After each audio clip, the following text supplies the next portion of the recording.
Amigos, ¿qué tal? Bienvenidos a otro segmento de Consenso Latino. Les saluda Ismael Alvarado. Amigos, les cuento que el día de hoy estamos eh, conectados ya con la doctora Gabriela Navarro Machuca, socia fundadora de Psicovana, espacio de atención y psicoeducación en salud mental integral. Doctora, muchísimas gracias por acompañarnos. Hola Isma, un gusto. Muchas gracias por la invitación y por permitir que yo participe en este espacio para divulgar sobre la salud mental en esta población tan vulnerable y peculiar que son los niños y adolescentes, que en esta ocasión vamos a hablar sobre ellos. Amigos, les cuento que estamos conectados con la doctora Gabriela Navarro Machuca desde Guadalajara, Jalisco, un lugar muy bonito que hemos tenido el privilegio de visitar muchas veces. Doctora, platíquenos un poquito de Psicovana, ¿cómo llega a hacer este proyecto? Bueno, Psicovana es un espacio virtual principalmente, en donde estamos, bueno, mi esposo y yo que somos psiquiatras, y es un espacio en el que queremos empezar a difundir información para psicoeducar y dar a conocer síntomas claves de identificación, cómo abordar, cómo manejar los diversos trastornos mentales que hay en las diversas etapas de la vida, tanto niños, adolescentes, adultos y adultos mayores, de una manera clara, amigable, para romper un poco ese tabú y ese mito de que el psiquiatra es solo para los que están muy graves mentalmente y que de repente se desconoce nuestra labor y crear ese espacio para una mayor cercanía y que se atrevan pues, a establecer ese contacto para ya sea a nivel de consulta o en talleres o a través de redes, podamos interactuar y dar a conocer información que de repente no se toca, está un poco, eh, hay mucho de tabú para abordar porque se cree que es algo como de alguien ya muy grave. Las películas no ayudan a la fama de los psiquiatras. Muchísimas gracias, doctora. El día de hoy quiero precisamente más enfocarme en los niños. Platíquenos, ¿cómo pueden los padres distinguir de un comportamiento normal del desarrollo y una señal de alerta en la salud mental de un niño? Ok, muy buena pregunta, Ismael. Mira, no todo cambio en el niño es un problema, pero sí hay señales que no deben ignorarse. La clave está en observar la duración, la intensidad y qué tanto impacta lo que el niño está presentando.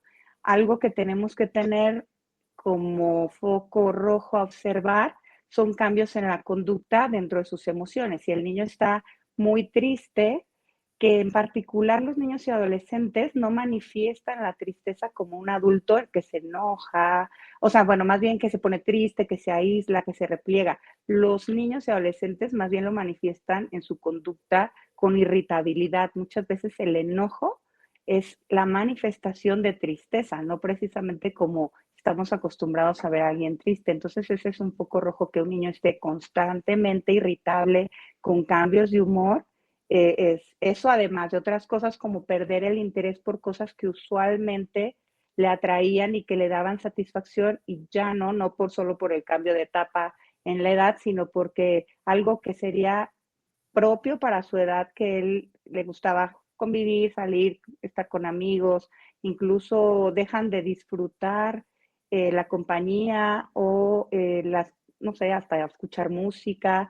Cuando los vemos muy aislados, apartados, cuando empiezan a hacer comentarios contra su persona, donde se sienten no suficientes o que no son, digamos que ya su físico, dicen que no son buenos para lo que hacen o que no, o que están muy pasados de peso, que son feos o se sienten muy culpables de las situaciones cotidianas de su alrededor, como que se pelean los papás o que la maestra le llamó la atención. Ese tipo de conductas, no se hable ya de algo más severo en donde ya ellos empiezan pues a lastimarse o a hacerse como algo en su persona, también alteraciones en los patrones de sueño o de apetito, ya sea mucho sueño o que tienen insomnio o demasiada hambre como por ansiedad, o cuando empiezan a dejar de comer de una manera continua, no como aislados, como todos podemos tener días, ¿no?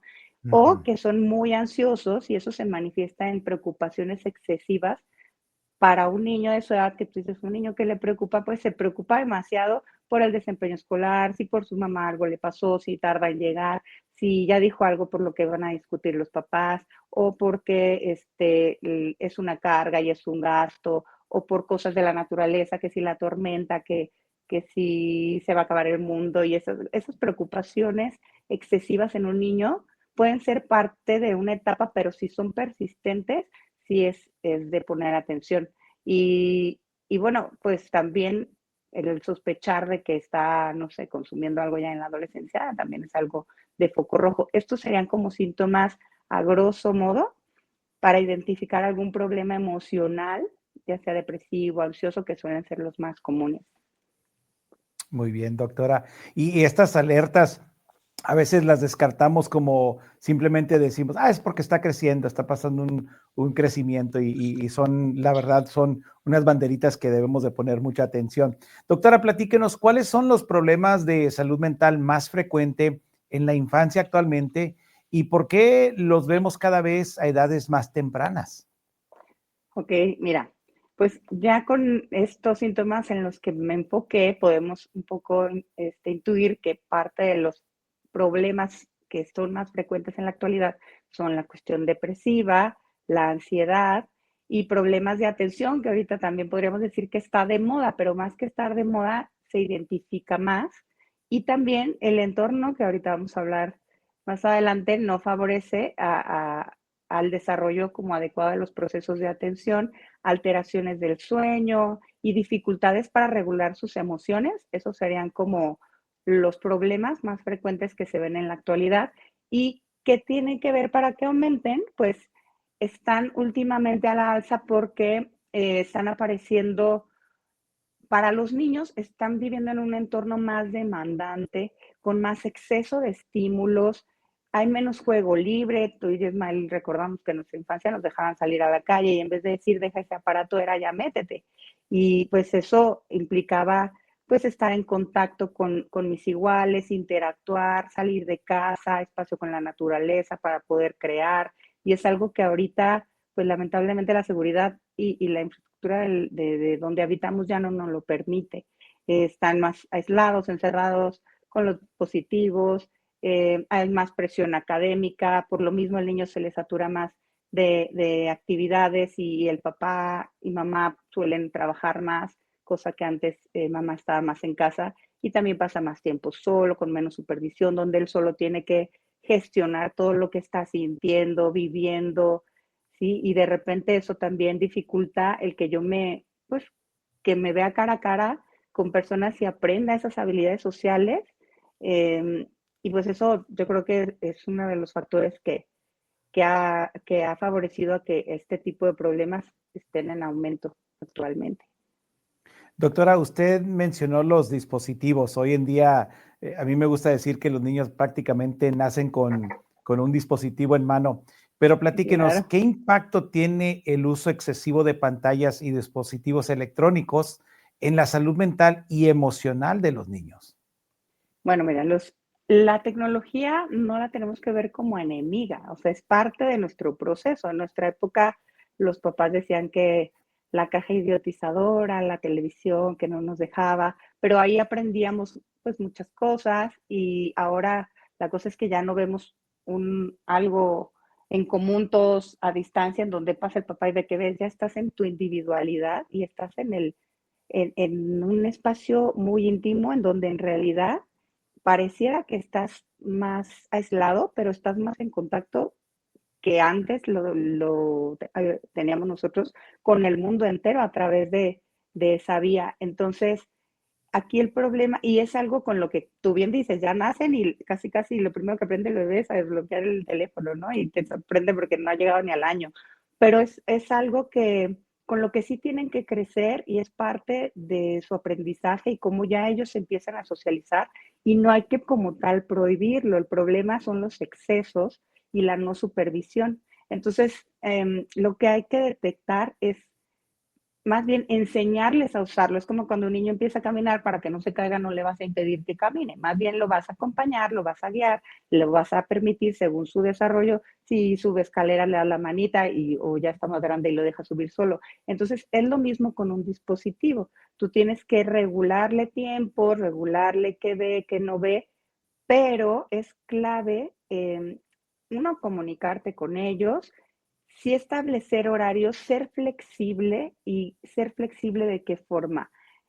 Más que restringir, castigar, porque se vuelve una batalla campal luego que entrégame el celular o entrégame el iPad, es más bien hablar con ellos y también modelarles, porque si tú les dices, no te la vivas en el aparato y como papá no hablas, a la hora de comer estás con el celular, vas en el carro y vas, no sé, escuchando todo lo pendiente en el dispositivo y no te conectas con tu hijo, pues le estás dando un ejemplo.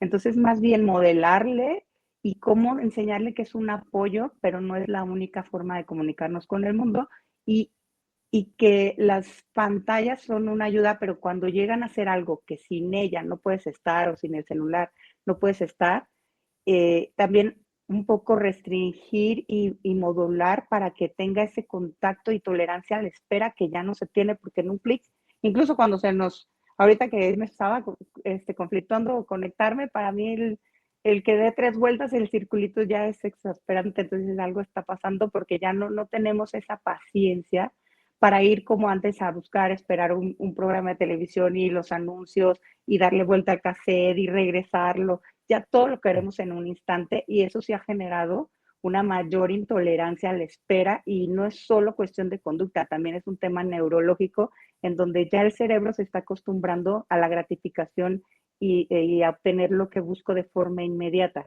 Entonces, como papás, pues tenemos que aprender que eso es una vía, que no hay que como totalizar y retirar, porque es real que por ahí ellos van a aprender incluso a tener socialización y vías de empleo a futuro, pero también es importante no solo quitar, sino dar opciones en donde no solo puedo decirle, no tengas el teléfono y tienes media hora, 1 hora y ya ponte y entretente con tus manos porque un niño así lo tiene que hacer, pues no, también es real que ya no pueden salir como antes. Entonces, que tienes que ofrecerle espacios donde diriges energía para que tenga menos tiempo, para que se la viva en el dispositivo. Entonces, pues llevarlo al parque o a la clase de tal o a que conviva o ponerte a jugar con él o por eso ahorita que el entrenamiento de una cosa y de la otra.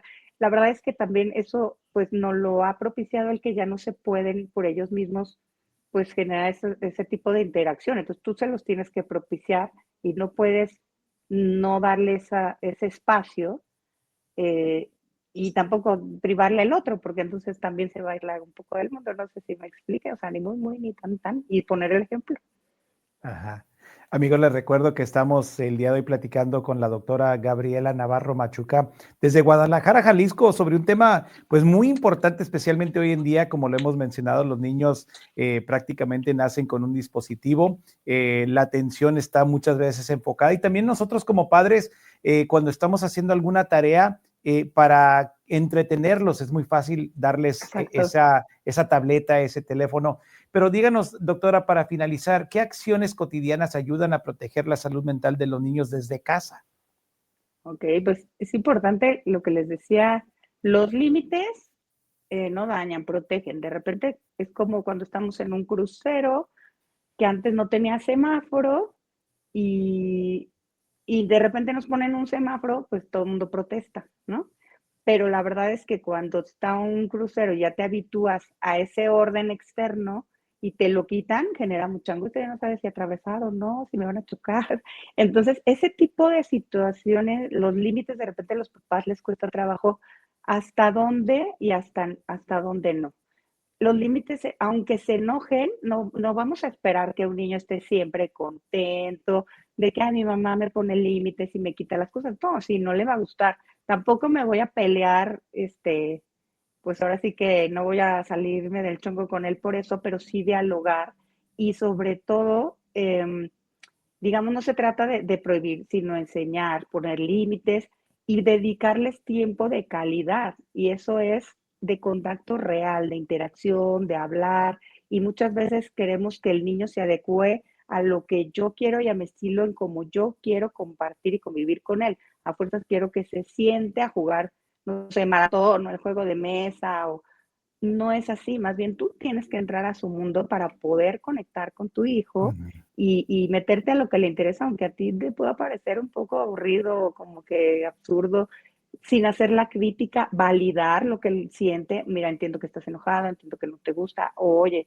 pues esto que a ti te encanta, este tipo de música o estos programas, pues a mí no me encantan, pero bueno, déjame, o sea, no es criticar, no, está feo, no sirve, o no calificar al hijo, no decirle, eres un flojo, sino más bien, oye, te falta hacer tal cosa, describir más los actos que más que poner etiquetas, validar que la emoción, validar no es lo mismo que reforzar, o sea, reforzar no es, sí, muy bien que haces berrinches, entiendo que estás enojado, te voy a dar tu espacio, pero a mí no me vas a tratar así, o no, no sé, estoy dando ahí como estrategias muy generales, pero algo importante es estar presente, permitir el diálogo, abrirte y a veces si tu hijo no habla, tú empezar a hablar de lo que a ti te pasa o de lo que te pasaba cuando estabas en situaciones parecidas, dar ese espacio real de compañía, de apapacho. Yo no puedo ser autoridad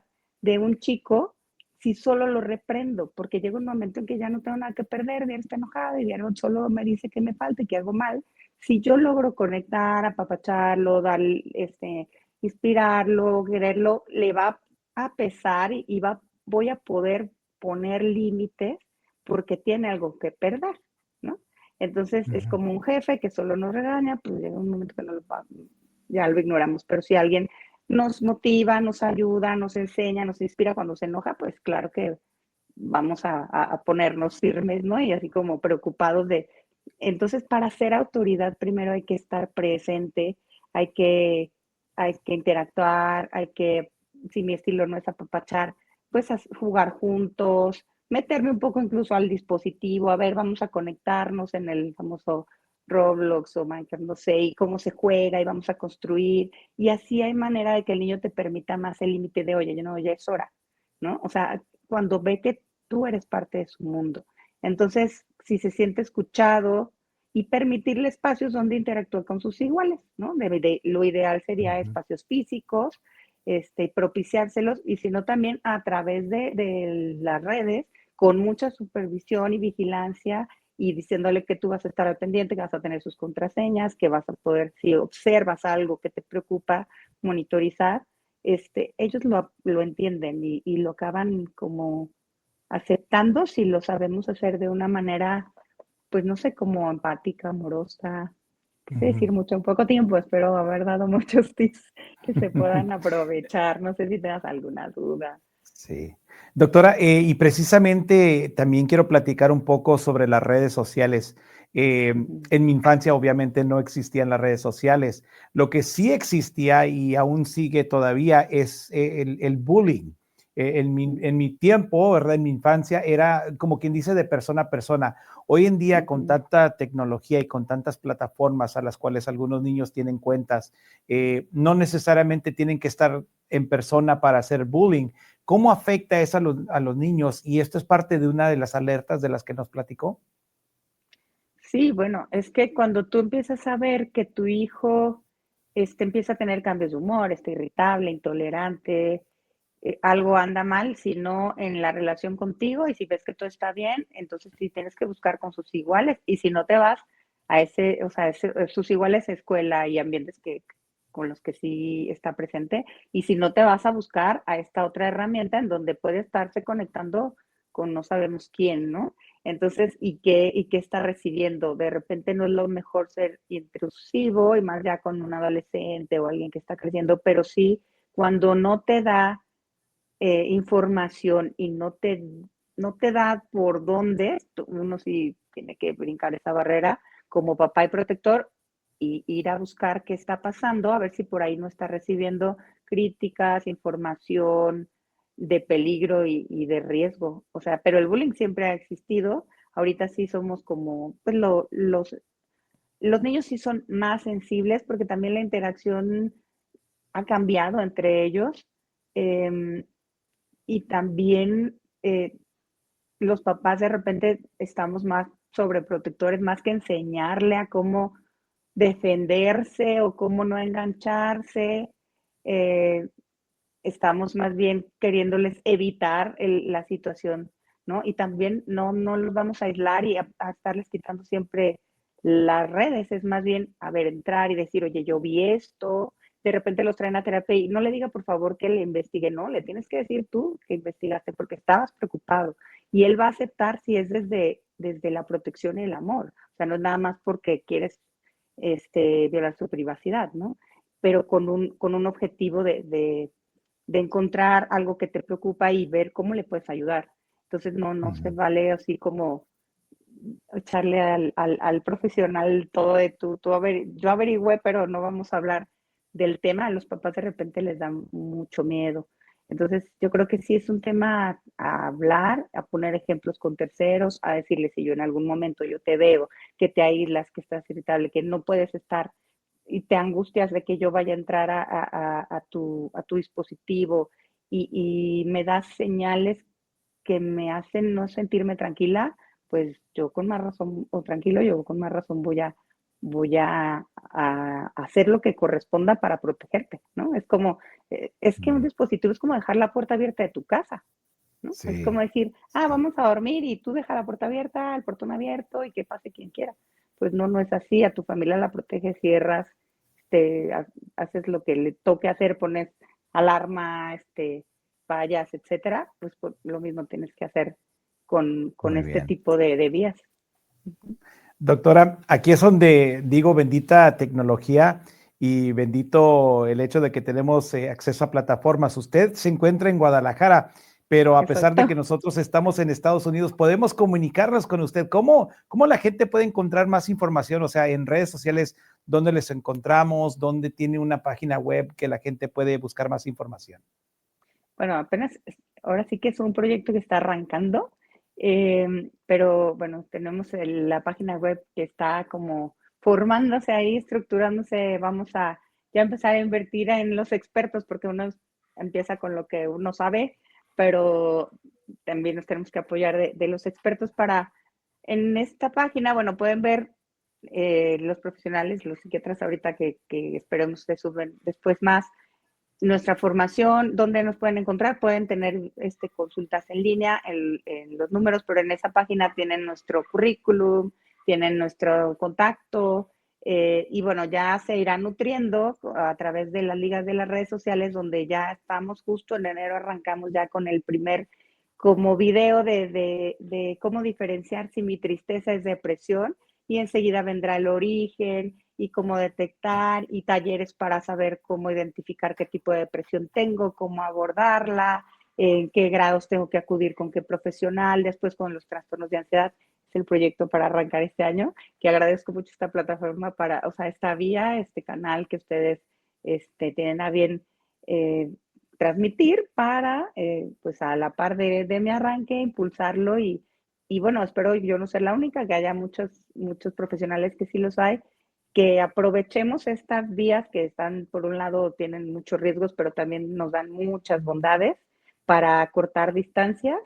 Dicen que acercan de los lejanos, pero nos alejan de los cercanos. Entonces también no hay que solo vertirnos en este estilo de comunicación, no perder el de persona a persona, pero por este lado yo te puedo decir, Ujú. Mael, a partir de pandemia yo tengo pacientes que viven en Estados Unidos, en Europa, de habla hispana, que yo no he visto nunca en persona y yo antes no hubiera concebido algo así. Y la verdad es que sí se puede Excelente. hacer mucho a través de estas, no solo la consulta, sino pues la información psicoeducativa que estamos armando para compartirles y que también nos ayudaría mucho que le comenten qué les gustaría, qué necesitan saber, para irla Ujú. nutriendo. Muy bien.